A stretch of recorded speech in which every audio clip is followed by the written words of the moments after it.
이사야 12장 1절입니다. 그날에 내가 말하기를 여호와여 주께서 전에는 내게 노하셨사오나 이제는 주의 진노가 돌아섰고 또 주께서 나를 안위하시오니 내가 주께 감사하겠나이다 할 것이니라. 보라, 하나님은 나의 구원이시라. 내가 신뢰하고 두려움이 없으리니 주 여호와는 나의 힘이시며 나의 노래시며 나의 구원이심이라.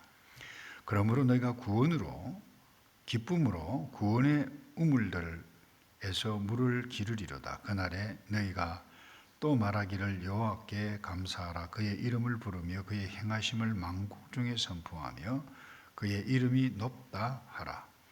여호와를 찬송할 것은 극히 아름다운 일을 하셨음이니 이를 온 땅에 알게 할지어다. 시온의 주민아 소리 높여 부르라.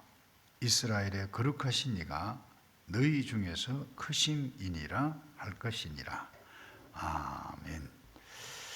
우리가 이사야 계속해서 공부해 가고 있는데 그 1장 1절에 보면 하나님께서 이사야를 통해서 우시야 왕, 아담, 아하스 그리고 히스기야 시대에 이스라엘이라고 표현이 되어 있습니다마는 남쪽 유다 백성들을 향해서 경고해가고 어떤 일이 일어날 것이다 그렇게 기록한 말씀인데, 유다 백성들이 하나님의 백성임에도 불구하고 반역을 해요.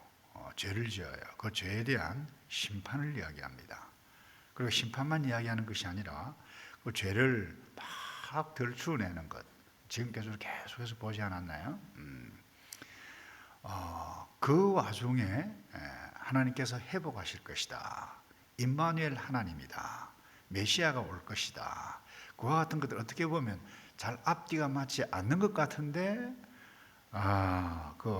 사건을 통해서 우리에게 하나님께서 어떻게 일해 가실 것을 말씀해 가고 있는데 그와 같은 게 계속해서 반복돼요.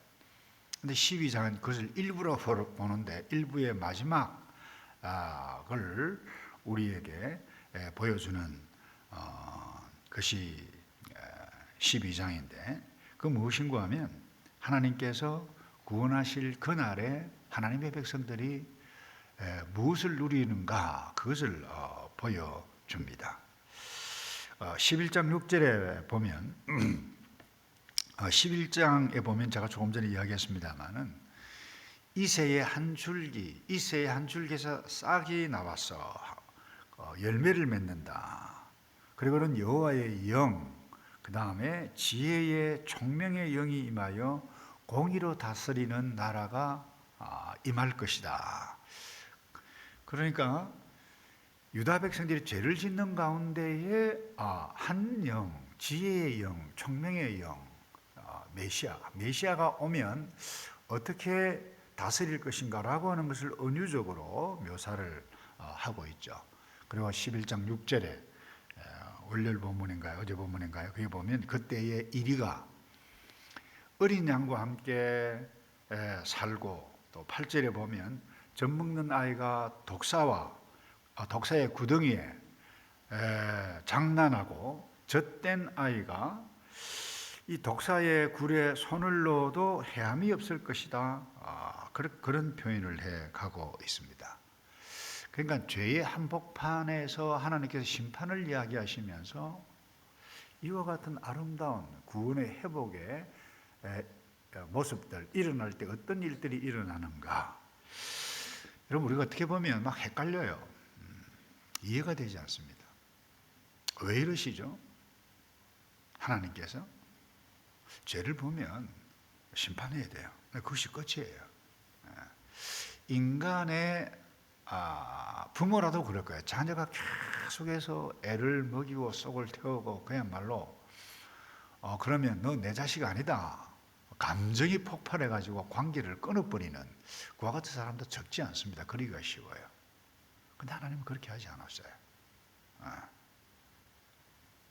이유가 무엇입니까?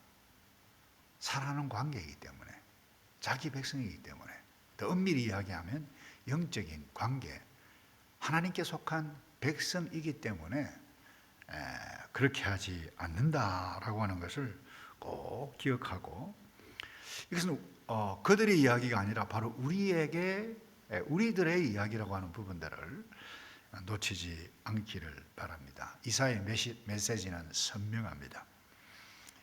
하나님은 죄로 얼룩진 인간, 그런데 하나님께서 약속하셔서 자기가 선택한 백성, 믿음의 백성,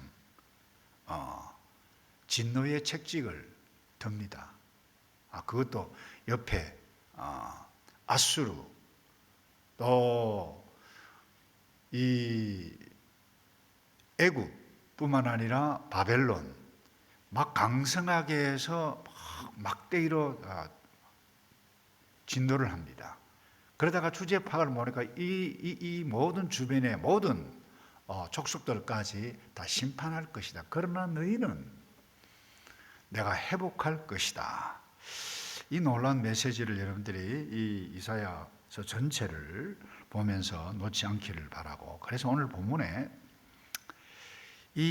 그 하나님의 회복, 그 하나님의 구원에 대한 감사의 내용, 감사의 노래라고 해도 좋을 것입니다. 그래서 우리 죄로부터 건진받은 백성이 누려야 할 것이 무엇인지를 보여주는데, 그 첫 번째가 뭔가 하면 감사합니다. 감사라는 거예요. 1절에 보면 주의 진노가 돌아섰고 이렇게 표현합니다. 또 주께서 나를 안위하시오니, 격려하시니 내가 내 어찌 감사하지 않겠는가. 그래서 고백합니다. 감사하겠습니다. 그래서 우리가 이 땅 하나님의 백성들, 하나님에 속한 백성인데 누려가야 할 부분이 어떤 상황을 만날지라도 감사해야 한다는 거예요. 그러니까 기가 막힌 웅덩이에서도 건지시는 하나님이시기 때문에, 혹시 이 가운데 웅덩이에 빠진 분이 있습니까? 우리가 미리 생각해야 돼요.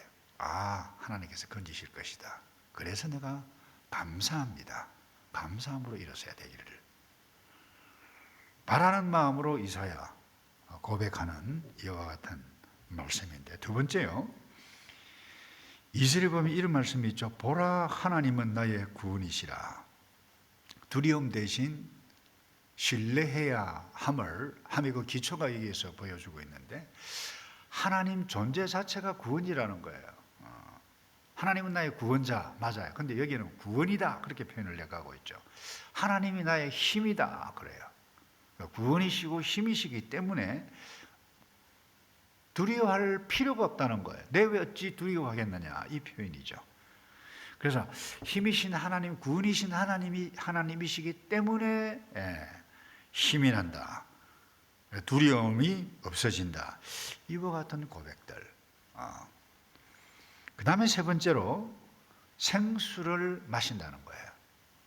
3절 볼까요? 그러므로 너희가 기쁨으로 구원의 우물에서 물을 기르리로다, 선지자가 선언을 합니다. 여러분, 자기 백성, 우리는 약속의 백성은 목마른 이 세상에서 뭐예요? 그 어떤 상황에서도 구원의 생수를 마시는 자라고 하는 것입니다. 생수하면 떠오르는 신약에 놀라운 사건이 있죠. 사마리아 수가 성 우물에 다른 사람들의 자기의 삶이 부끄러워서 눈을 귀해서 해가 쨍쨍 내리쬐는 그때에 갔는데 예수님을 만납니다. 자기의 모든 것을 아는 사람을 만납니다. 그때 고백이 뭐예요? 내가 메시아를 만났다. 그런데 눈치 보며 살았던 그가 완전히 바뀝니다. 생명력이 넘칩니다. 예수님의 존재를 인식하게 되시니까 사람이 확 바뀐다는 거예요. 이거 뭡니까? 생명수를 만났기 때문에, 생명수를 얻기 때문에 그래요. 그런데 우리가 이 땅에, 이 타락한 세상에 하나님의 백성이 똑같이 세상 사람들과 어려움을 당하고 고난을 당하고 있지만은, 오늘 이 이사야 12장, 이것을 누려가야 할 사람이 누군가? 내다라고 하는 부분입니다. 말씀을 정리합니다.